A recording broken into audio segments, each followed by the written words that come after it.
애틀랜타 라디오 코리아 7월 14일 화요일 오늘의 핫클릭입니다. 미국 내 거의 대부분 40개 주에서 코로나19 감염자들이 크게 늘어나고 있고 7개 주에서는 연일 신기록을 세우고 있어 다시 셧다운시키는 지역들이 증가하고 있습니다. 캘리포니아는 주 저녁에 식당, 홀 식사 등을 전면 중단시키는 등 가장 급격한 셧다운 조치를 다시 취했고 인근 오레곤주에서는 사업장과 교회 등을 다시 폐쇄시키지 않은 대신 10명 이상의 모임을 금지했습니다. 조지아주 애틀랜타시도 사업장 개방해서 식당과 소매점 등에선 투고와 배달만 가능한 1단계로 되돌아갔습니다. 플로리다는 하루 새 감염자들이 12,600명이나 보고돼 주 자체 최고치를 기록했고 텍사스도 하루 10,000명을 넘어서고 있습니다. 조지아주는 어제 오후 기준 신규 확진자 3,643명이 증가하면서 총 누적 확진자 수는 12만 명을 넘기면서 12만 569명, 사망자는 3,026명으로 전날에 비해 25명이 증가했습니다.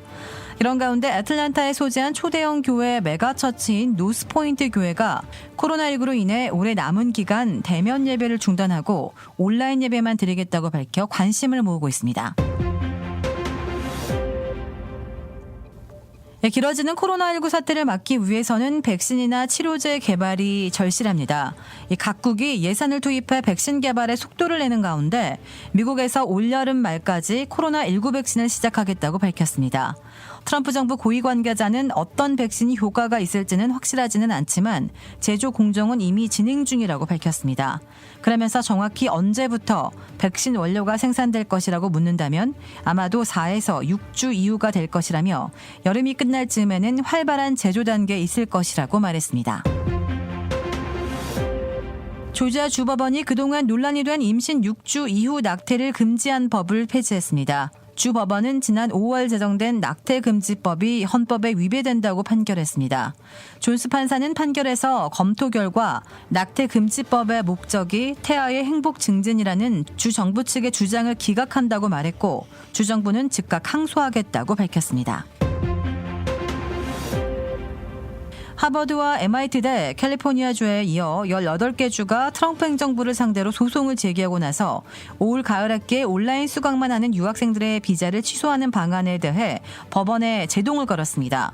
본물을 이루고 있는 소송에서 진보적인 연방 지방 법원 적어도 한 곳 이상에서 트럼프 행정부의 유학생 비자 취소 방안을 가로막을 것으로 보여 수십만 명의 유학생들이 비자 취소로 본국 귀국해야 하는 사태는 벌어지지 않을 것으로 예상되고 있습니다. 오늘의 황당 클릭. 미국 드라마 글리의 인기 여배우 나야 리베라가 캘리포니아주의 한 호수에서 실종된 지 5일 만에 숨진 채로 발견됐습니다. 경찰은 타살이나 자살의 징후는 없다며 리베라는 아들과 함께 호수에서 수영하다가 아들을 구한 뒤 익사한 것으로 보인다고 밝혔습니다. 자세한 내용은 영상으로 보시겠습니다.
도라빌에 위치한 유명 골프 브랜드 공식 딜러 노스크레스트 골프샵이 새롭게 확 바뀌었습니다. PGA 프로골퍼가 내 몸에 꼭 맞는 골프채를 추천해드립니다. 노스크레스트 골프. 한국식 숯불 갈비, 훈제 삼겹살, 직접 뽑은 함흥냉면이 맛있는 109번 아시몰에 위치한 곰바베큐와 애틀랜타의 원조 스와니 곰샤브는 철저하게 방역하는 안심업소입니다. 최고의 맛, 최고의 서비스. 정통 국산 재료를 이용해 직접 뽑은 면과 육수로 만든 냉면 전문점 삼봉냉면, 크레딧 카드 빚 최대 80%까지 탕감, 크레딧은 지켜드리고 빚은 줄여드리는 O3 컨설팅이 오늘의 핫클릭을 후원합니다. 이상 애틀란타 라디오 코리아 7월 14일 화요일 오늘의 핫클릭의 고지선이었습니다.